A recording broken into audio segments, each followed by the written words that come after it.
नमस्कार। राजनीति विज्ञान बीए पाठ तृतीय के प्रश्न पत्र प्रथम के अंतर्गत आज हम बात कर रहे हैं बेंथम द्वारा प्रतिपादित उपयोगितावादी सिद्धांत के संबंध में। उपयोगितावाद बेंथम की समूची विचारधारा तथा चिंतन की आधारशिला है। यह सुखवाद पर आधारित एक मनोवैज्ञानिक तथा सुधारवादी विचारधारा है। उपयोगितावाद अपने वर्तमान रूप में 19वीं सदी का ही दर्शन है, किंतु आचार शास्त्र के एक सिद्धांत के रूप में इसका संबंध प्राचीन यूनान की एपिक्यूरियन प्रणाली से माना जा सकता है। एपिक्यूरियन विचारधारा के समर्थक मनुष्य को पूर्ण सुखवादी मानते थे। साथ ही प्राचीन भारत के चार्वाक विचारकों को भी इसका प्रवर्तक माना जा सकता है। 17वीं सदी में सामाजिक समझौता सिद्धांत के प्रतिपादकों ने भी उपयोगितावादी परंपरा का थोड़ा सा विकास किया। वर्तमान काल के बुद्धिवादी विकास के साथ साथ सुखवादी दर्शन राजनीति में पुनः प्रवेश करने लगा। डेविड ह्यूम ने सर्वप्रथम उपयोगितावादी दर्शन का स्पष्ट प्रतिपादन किया। उसके बाद 18वीं सदी में प्रिस्टले, हचेसन, पेले, हॉलबैक, हेरेटियस जैसे विख्यात उपयोगितावादी विचारक भी हुए। बेंथम को अधिकतम व्यक्तियों के अधिकतम सुख का अपना प्रिय वाक्यांश प्रिस्टले की पुस्तक शासन पर निबंध से ही मिला, जिसने ये वाक्य हचेसन की पुस्तक से लिया था। किंतु इस पुराने सिद्धांत को शास्त्रीय एवं व्यवस्थित रूप देने का तथा राजनीति के क्षेत्र में इसे लागू करने की पद्धति का विस्तृत प्रतिपादन करने, इसे लोकप्रिय और शक्तिशाली विचारधारा का रूप देने का श्रेय स्वाभाविक रूप से बेंथम को ही है।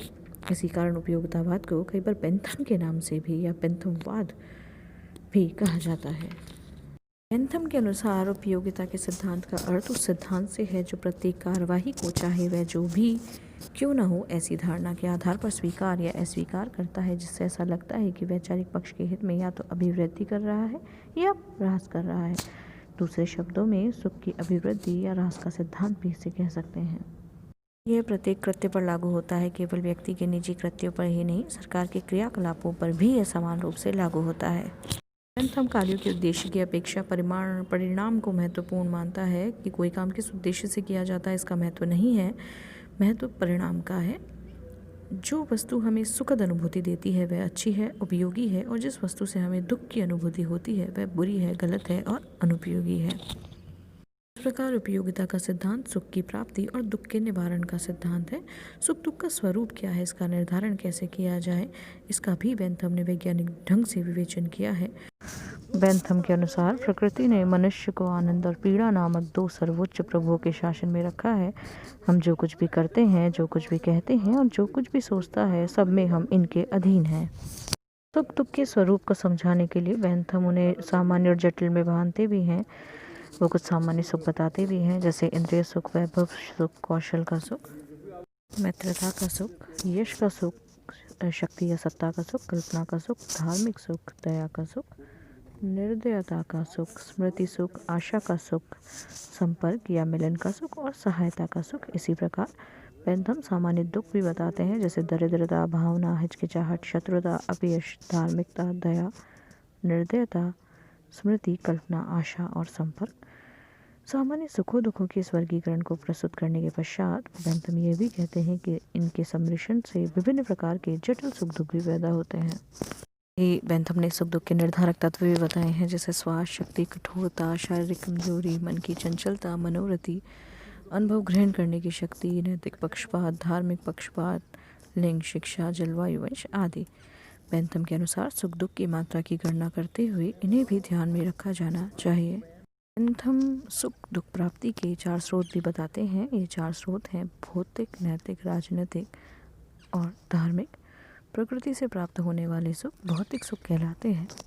जब कोई सुख या दुख नैतिक दृष्टि से अच्छा या बुरा काम करने पर होता है तो उसे नैतिक सुख दुख कहते हैं। जब कोई सुख दुख राज्य के संपर्क अथवा कानून के कारण मिलता है तो वह राजनीतिक सुख दुख कहलाता है।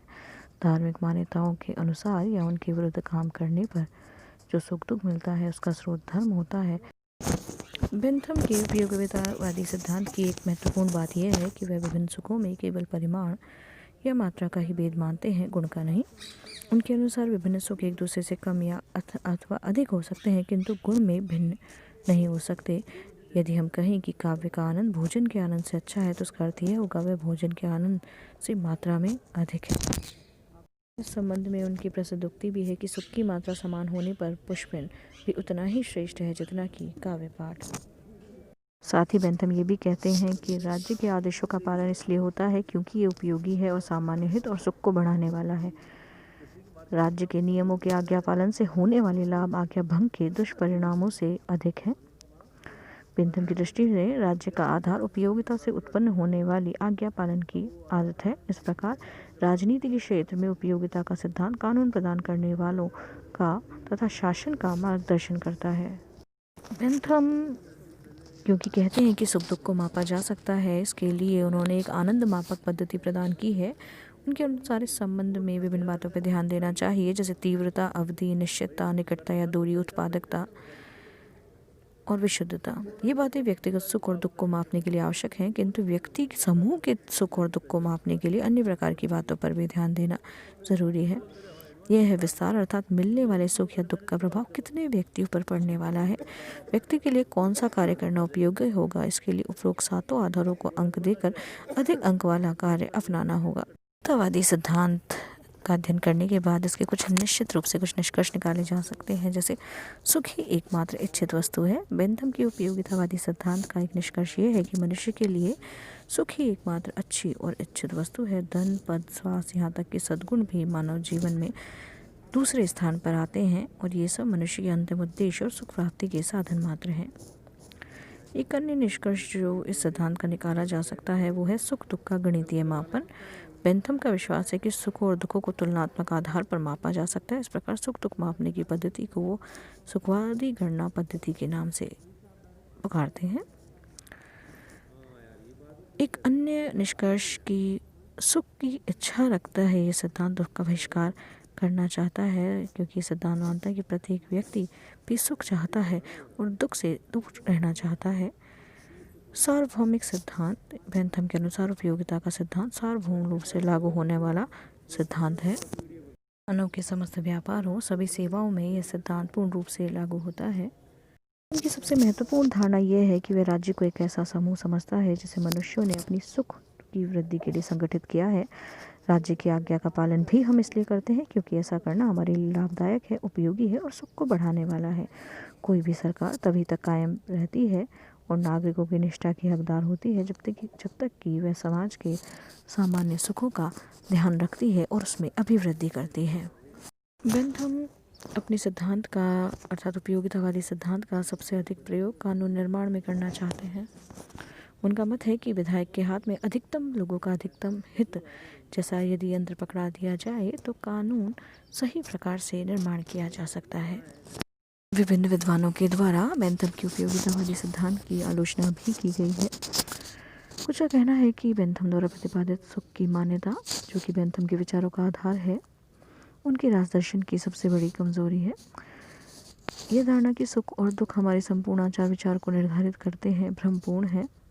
यह जीवन की एक अधूरी व्याख्या है जो उन जटिल प्रेरणाओं की जो कि हमारे आचरण को प्रभावित करते हैं उनकी अवहेलना करता है। यदि सुख और दुख को इस प्रकार का प्रेरक तत्व मान लें जैसा बेंथम चाहते हैं तो या तो समाज का विकास अवरुद्ध हो जाएगा या फिर समाज में सुख की प्राप्ति की ऐसी होड़ लग जाएगी जो एक प्रकार के सामाजिक संघर्ष में बदलेगी। वास्तव में मानव जीवन आदर्शों पर आधारित है। उनकी धारणा अधिकतम व्यक्तियों का अधिकतम सुख अव्यावहारिक और असंगत है।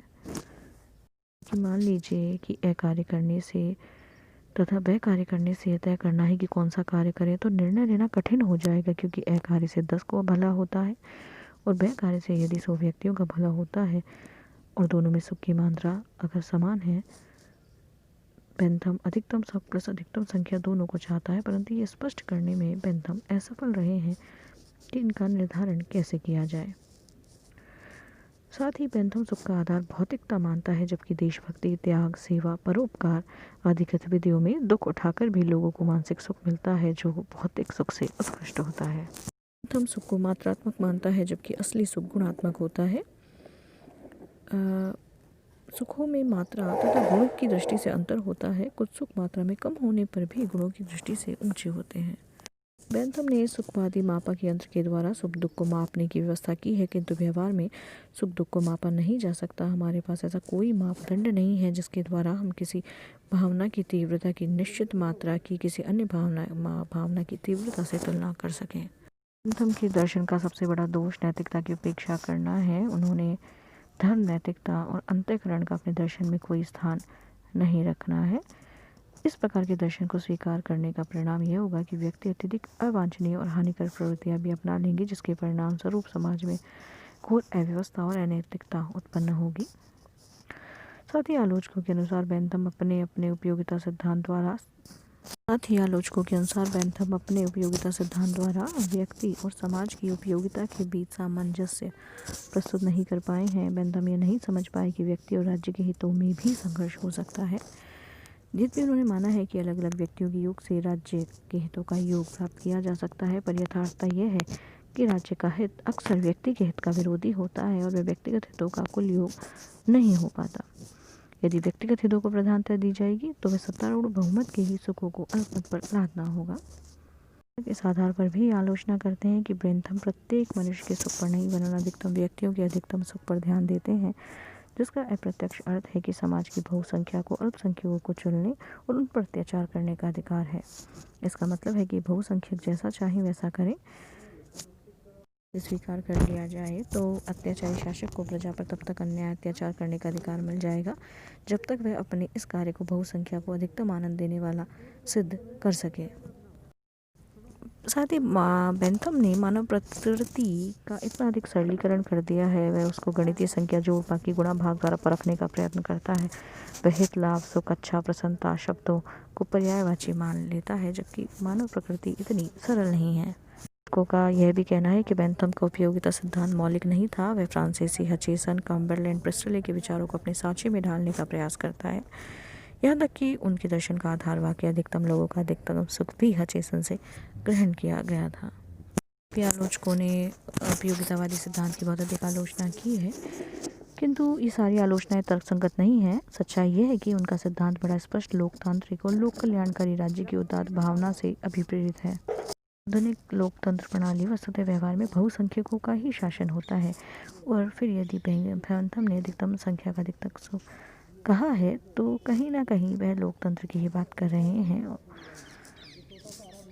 इन्हीं विचारों को आधार मानते हुए डनिंग कहते हुए कि समस्त संस्थाएं, परिपाटियां, रीति रिवाज, उत्सव चाहे कितने ही अच्छे, सम्मानित, प्राचीनता पर आधारित क्यों न हो, पर यदि वे प्रत्यक्ष या परोक्ष रूप से अधिकतम संख्या के अधिकतम सुख की वृद्धि नहीं करते तो बेकार ही हैं। उपयोगितावादी सिद्धांत ने राजनीतिक क्षेत्र के लिए मापदंड प्रदान किया। उपयोगितावाद अपने सामाजिक कल्याण के ध्येय के कारण भी अत्यधिक महत्वपूर्ण विचारधारा है। इस विचारधारा ने जीवन के विभिन्न क्षेत्रों में सुधारों के नवीन और लंबे क्रम को जन्म दिया। धन्यवाद।